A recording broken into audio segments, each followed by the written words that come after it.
welcome back to the second segment of Bridges. We have with us this morning Jay Black, who is the president of the Toledo African American Chamber of Commerce, and we have the Dr. Donald Perryman, who is with us this morning from United Pastors for Social Empowerment. We're talking about the impact of this most current election on the African American community, and so far, you both have sort of said, well, yeah, there's some change coming, but it's not necessarily all bad change. My take is let's give Mike Collins a chance. And by the way, some of the same concerns I'm hearing in my travels about Mayor-elect Collins are some of the same concerns I heard 4 years ago about Mike Bell. And that's interesting. Yeah, and so my message is he's in the saddle. There's nothing anybody can do about that. Let's try to work with him the best we can. And there's apparently nothing that 57% of the voters want to do about it. Yeah, let's give him a chance, see what direction he wants to take especially my community and the city in general, and we'll go from there. Yeah, what do you think?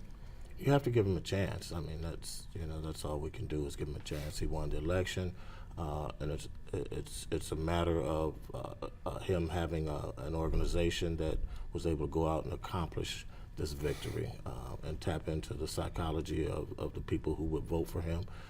He did that more effectively than Mayor Bell. Yeah, you have to wonder why a community of African Americans who really had so much to lose by losing a black mayor would not be more visible in this election. The number of seats held in the city government, as you mentioned, that will now, at least now, be up for grabs. Whether those people are released or not, they certainly will be up for grabs. What is it going to take to get these communities, our community, out to participate in these kinds of elections, in any election? Again, I have to reiterate that what Collins did was stoke the emotions of the people that would come out and support him. And I think that Bell did not make the case, did not appeal to his followers that there was something so critical. He referred to the fact that I was successful in doing this, I did this, I did that, but there was no real emotional, serious issue that fit the self-interest of folk who would support him. And when you look at the election results outside of the central city, I don't think he won a single ward. And even in the central city, some of those margins were very slim. Were very slim. That's true. That's true. Yeah, again, for me, it boils down to leadership. And I say it's incumbent on folks like myself and Donald to educate our folks to what the real issues are. I agree with you Donald, that with our folks, unless they see that there's something in it for them, they're going to stay home. Well, there is something in it for them. The city is a $500 million enterprise. And there should be something in it for our businesses. Right. But when we stay home and we don't vote our interests, we take what is given to us. Yeah. I mean, we sit on the sidelines, we have no voice, and then we sit around and complain. Right, and small businesses is one of the most effective ways, the data shows, for empowering neighborhoods, revitalizing personal lives, No question. As well as larger communities. Absolutely. Not to mention increasing the amount of economic influence that. But for many people, that's abstract. I would agree with that as well. I talk to people, are you going to vote today? And I don't have time. Well, they don't have contracts with the city. They don't see, Right. You talk about neighborhood. These were some of the racial code words that I heard talking about crime and blight. Well, crime has gone down Right. in many areas. Blight, people are living in dilapidated neighborhoods that are not going to be fixed. I don't care who's the mayor. Who's the mayor? That's exactly right. So, there's Right. got to be some incentive for you talk about everyday common people.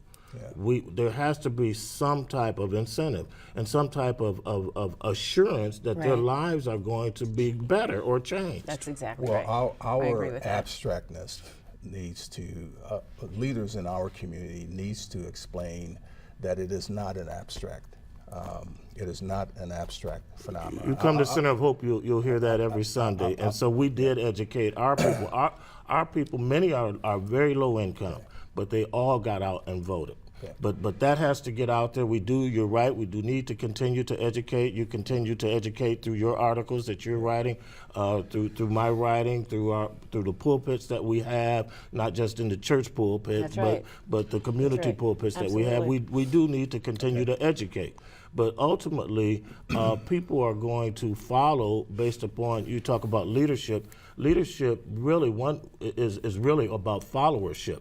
People, and the mayor Bell lost this election not because he was not a good leader, but because of the values that the people had who voted. They not necessarily based on his values, but the values of the followers. So the values that Collins voters had, they resonated with Collins. The values that Mike Bell had did not so much resonate with the people who would have supported him. Yeah, we've got so much to talk about, and we'd never have enough time on this show to talk about these kinds of issues, so I'm going to move us on. Okay. There was there any major upset that you guys saw in City Council? I have to tell you, I was just so stunned by Sandy Spang. She was on the show. She, really energetic. Talked an awful lot about small businesses as a way to improve, neighborhoods that need revitalization. Yeah. But who is Sandy Spang? Who'd ever heard of Sandy Spang? Yay, Sandy, you did a great job. We're really proud of you. But who? That name resonates, Spang. I mean, it just pops, and I think that she got a lot of mileage out of being associated with Rob Ludeman. Yeah, that's what the discussion was. Top vote getter. So, Right, and she comes from an area where people vote, in that Beverly area, Absolutely. and she's I pretty. would agree. She got a lot of benefit from being associated with Rob, and she got out. I mean, she got out and made her case, and the fact that she was a woman and very engaging, I think, helped her cause. Think so. Absolutely. She actually, from the preliminary numbers that I have seen this week, actually did well in minority neighborhoods too, and I was surprised at that. Rob Ludeman did not do badly in minority neighborhoods either. So that there is some interesting, I think, discussion around that I hope to have over the next couple of weeks. What about City Council? Other issues in City Council. Teresa Gabriel's on. Larry Sykes, a lot of us thought had a good chance. He's very, very well known throughout the community. Has not, as of this taping, found his way onto City Council. That was a surprise to me that Larry didn't do better. I think what really hurt him was he didn't get the Blades endorsement, and the unions attacked him a week before the election, strategically attacked him a week before the elections.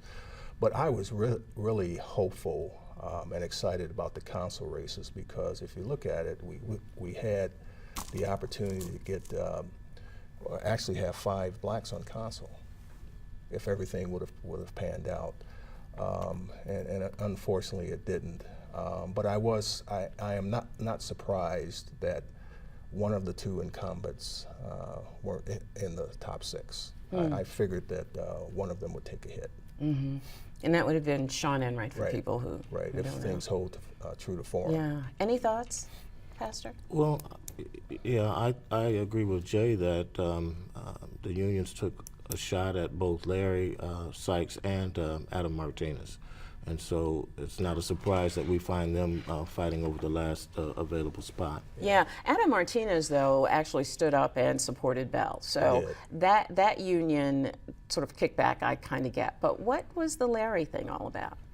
Larry supported privatizing food service in the schools, and unions maintained that would involve the loss of some union jobs. Yeah, as I understand it, though, Mr. Sykes said fairly continuously that there would not be any loss of jobs. No, there was never to be any loss of jobs, benefits, or salary. But people didn't hear all of that. Okay. And it was not to be privatized. It was to be a co-managing type relationship, because the vendor, Aramark, would actually have been an employee of the district. Interesting.